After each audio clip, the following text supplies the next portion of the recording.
Let's see about that southern hospitality. This is private club. You're not on the list. Beat it. This won't work. I'll have to find another way inside. Perhaps if you had holstered your weapon, they would have been a touch more receptive. Welcome back to Everything or Nothing. I'm Frozen Treasure. I want the full treatment today. Give me everything. Or nothing. Oh my. We've learned a few new tricks, haven't we? Could you be a dear and get me a drink, please? I wonder how many more times I can use that joke. Hurry back. I've been so tense lately. Bond, Agent Starling is starting her last song. You must get to her before it's too late. For the record, if we hadn't given her that massage, she would have called out about an intruder. It was a calculated move and in no way motivated by personal interest. Now, this is a very tricky stealth section. Because of the layout of the area and the fields of vision each guard has, we need to be very careful about subduing each guard in an area where the next one won't see them, investigate the body, and raise the alarm. A lot of patience and careful timing is required.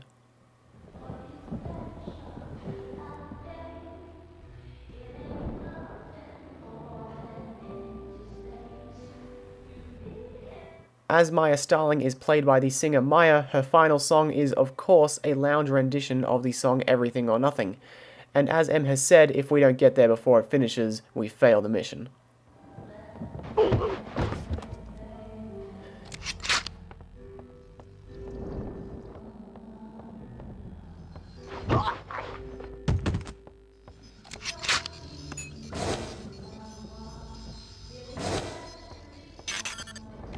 Now, I did say that patience and careful timing are required.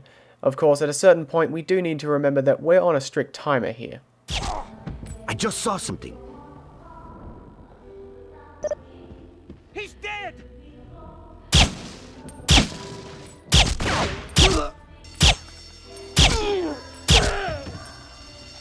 Besides which, all the alarm does is spawn a few more guards out of the walls. The following cutscene was a foregone conclusion.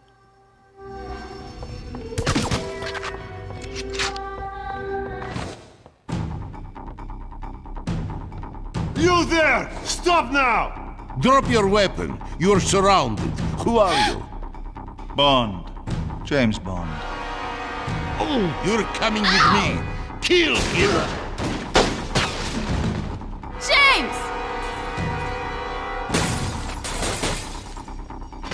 Bond moment for avoiding a firefight? Mostly. And Bond moment for getting a guy to die in the most dramatic way possible, just short of exploding the fish tank and getting him eaten by a shark.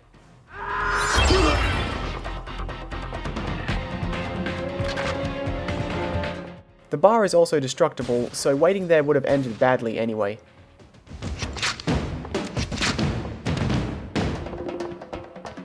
Damn. Yeah, your cuffs locked it. Find the keycard, 007. Look upstairs. No, we can't rappel up. That'd be crazy.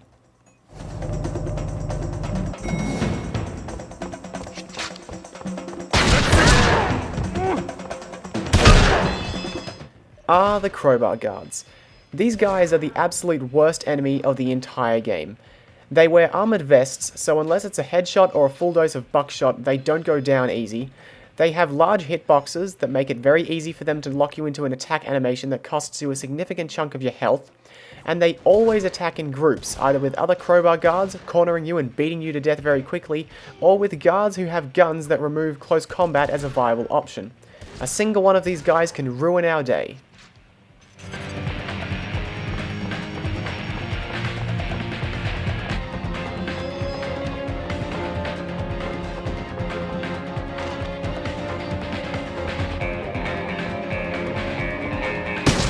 Thankfully, we took out almost every guard with a gun, so we can easily dispatch the swarm that appears out of nowhere here. A counterattack is just as effective on crowbar guards as they are any other regular enemy, and it also gives power mode instantly, so all we have to do is counter one of them, then quickly get to the rest of them before it runs out.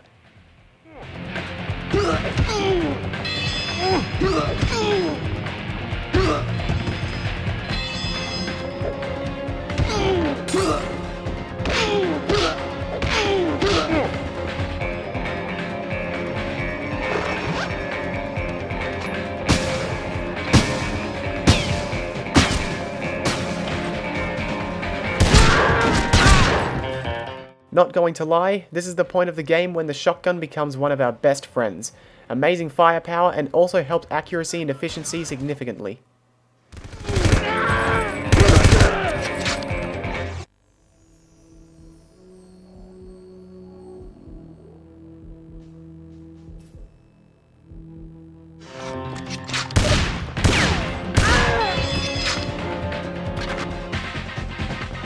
And that's all she wrote. It's not long, but man is that level brutal.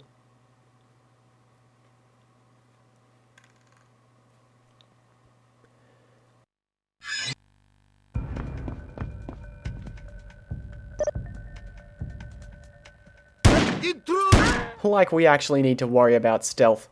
This is Underworld, an optional mission that is unlocked after getting 11 gold ranks in the main game. Die! It's placed between the Kiss Kiss Club and the next mission for context, however it's totally removed from the rest of the game. There is no character dialogue, there are no Bond moments, nothing related to the plot is revealed, the level doesn't give a rank, only score, and even once it's been unlocked, we can skip right over to the next mission without having to play it whatsoever. Let's see what you got! This level is pure action, room after room of bad guys what need killin', with no justification besides they're the bad guys. And sometimes that's all a game needs.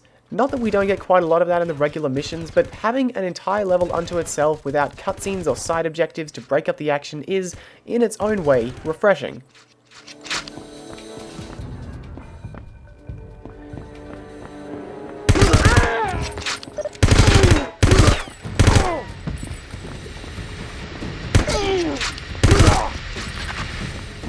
It's actually quite ingenious the way the levels were designed.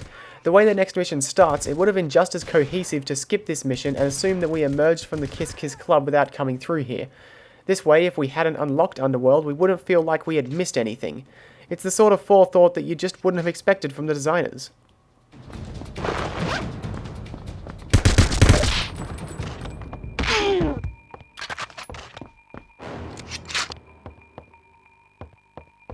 Let's see what you got! Pay no attention to the man falling through the floor.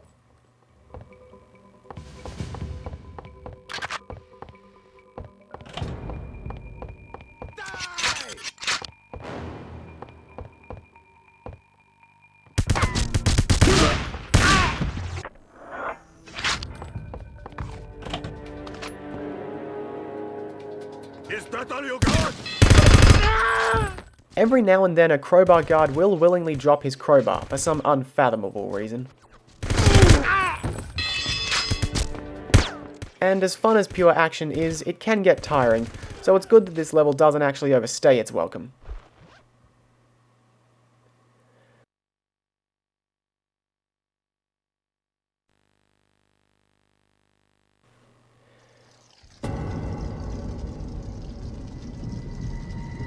Larouge.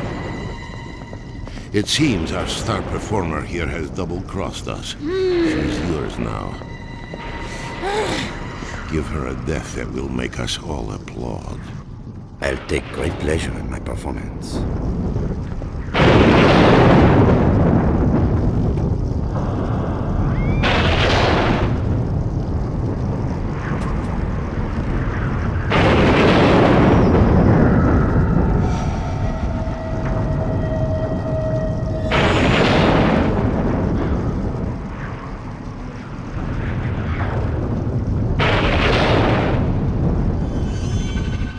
Sounds like a thunderstorm, 007. Be careful of the lightning. It can reveal your position.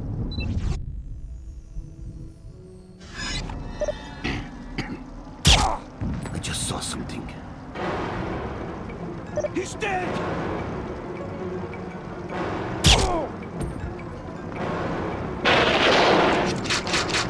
What was that? Where is he? The lightning has a similar effect here as it does in Left 4 Dead 2. Even if there's no one around to see us, it seems to notify everyone in the vicinity to our presence. Nothing a few headshots can't fix though. Hey! Get that guy!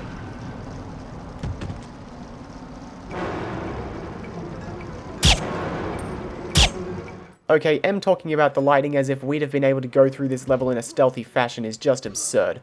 This is quite clearly a run and gun situation.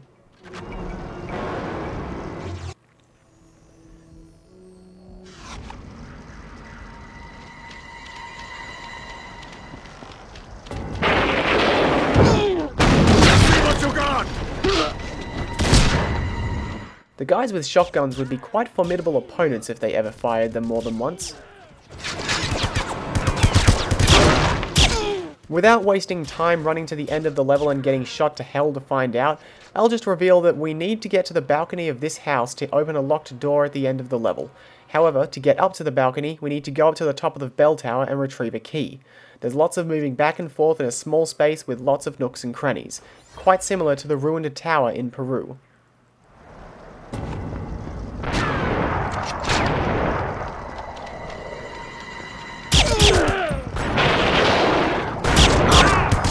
Killing that guy before he can open the gate gets us a Bond moment, for some reason.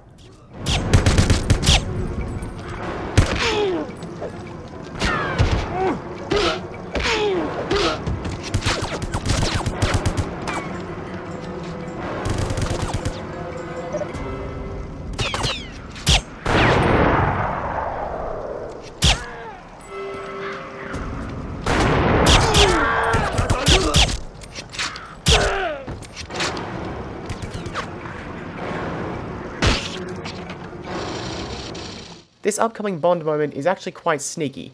Whereas we would usually get the Bond moment just for making it up to wherever the sniper is hidden in the level, this time we have to kill him with our bare hands to get it.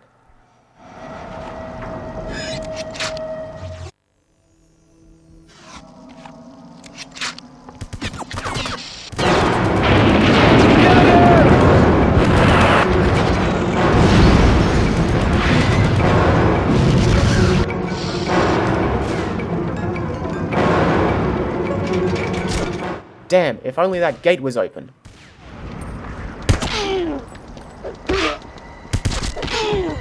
There's a lot of bad guys shooting at us from all sides in this level, but there's quite a lot of armor to make up for it.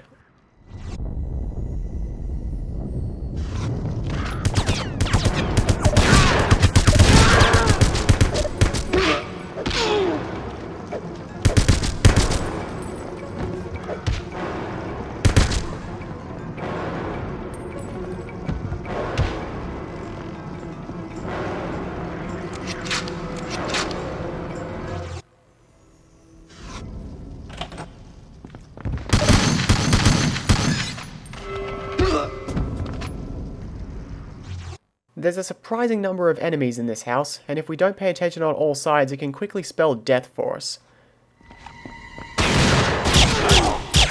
Saving grace is the fact that thermovision makes it basically impossible for any enemies to hide.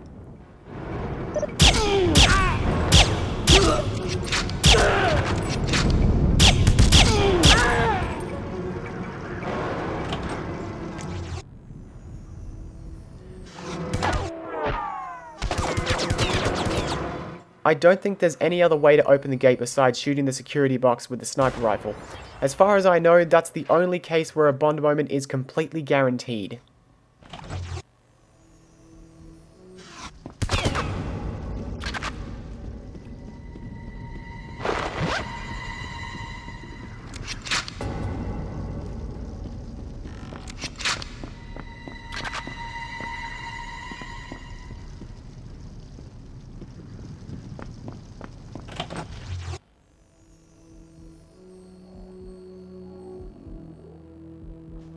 Is that all you got?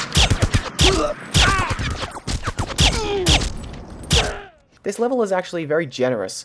Our health is looking fine right now, but even if we were doing very terribly, there's still another 2, possibly even 3 armored vests to refill us for this next bit.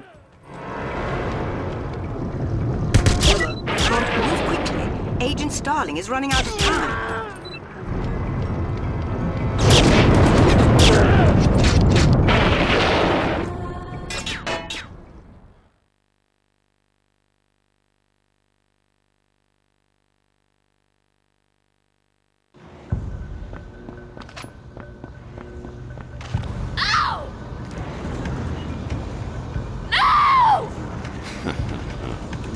Pardon me.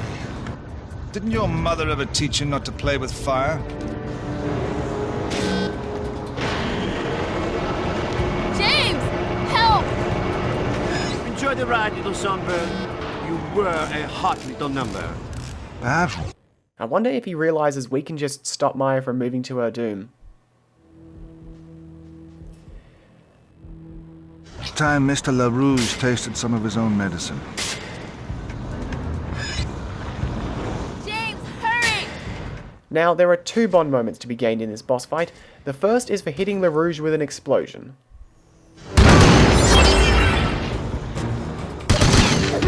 Engaging him directly is very unadvisable. That hurt more than a crowbar guard.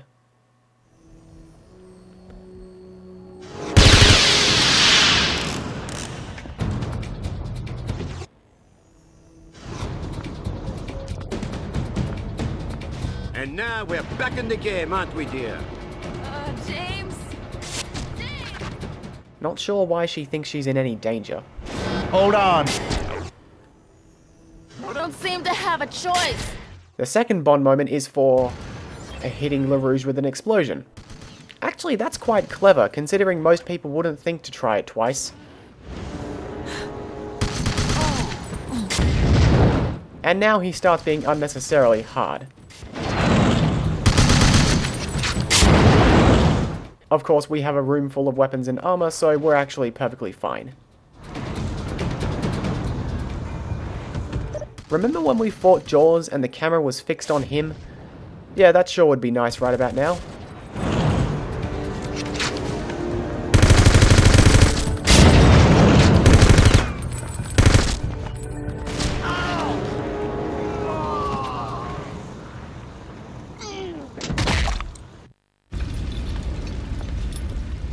Sorry to keep you hanging like this.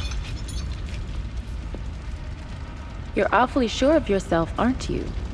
Well, I find that a positive outlook is helpful in our line of work. Don't you agree? It can't hurt. Let's go.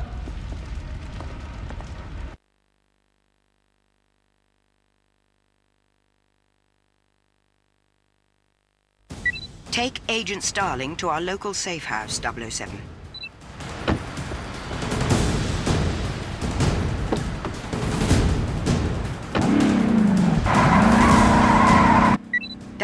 We've detected an explosive device on that limousine. It appears to be triggered by speed. Agent Starling should be able to defuse it, but in the meantime, ensure you don't slow down. Welcome to Speed 3. As well as what M just told us, we also have a slight buffer of when we drop to an unsafe speed, making this fairly easy so long as we don't hit any trees. The Bond moment was for using the smoke screen that this limo for some reason has to ward off an enemy car. And now witness the most hilarious part of this section.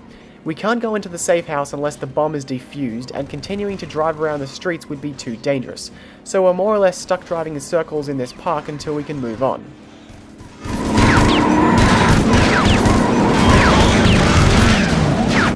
The bomb has been defused, 007, and not a moment too soon, I might add.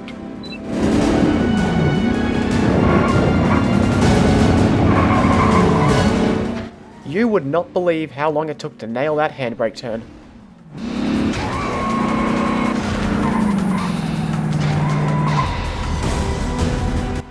Your location is no longer secure, 007. Get Agent Starling out of there.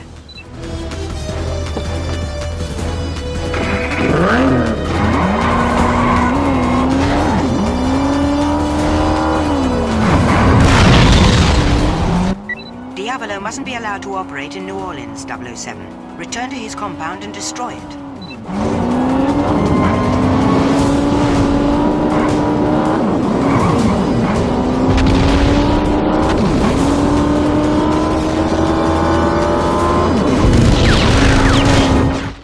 That particular part of the level seems to have a very weird relationship with enemy AI, where sometimes it will just kill them when we pass through it.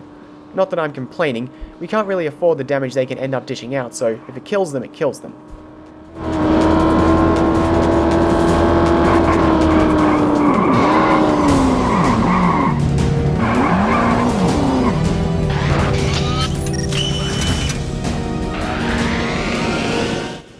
This brings the total uses of the remote control car up to 2, which, to be fair, is one more than you would have seen had this been an actual Bond movie. Did that guy ever come back? Nah, looks like he got Vise.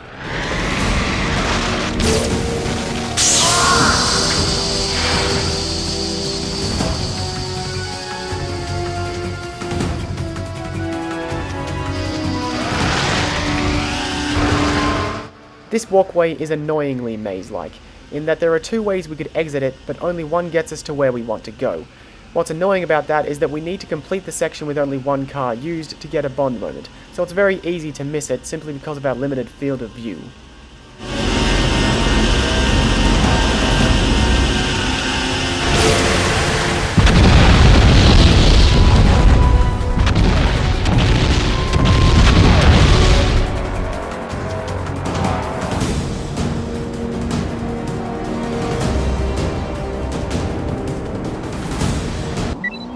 Out of danger yet, 007. Yayakov's men will be lying in wait as you deliver Agent Starling back to her apartment. It's imperative that we don't get caught up on any of those three cars, particularly the front two, since they drop Molotov cocktails that absolutely destroy our health.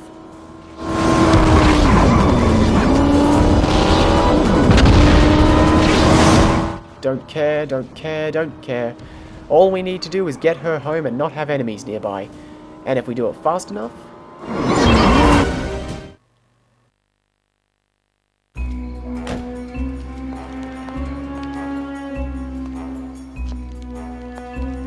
Thank you for saving my life.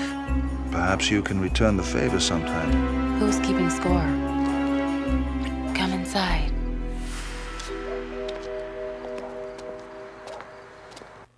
Well now, I'll see you all next time.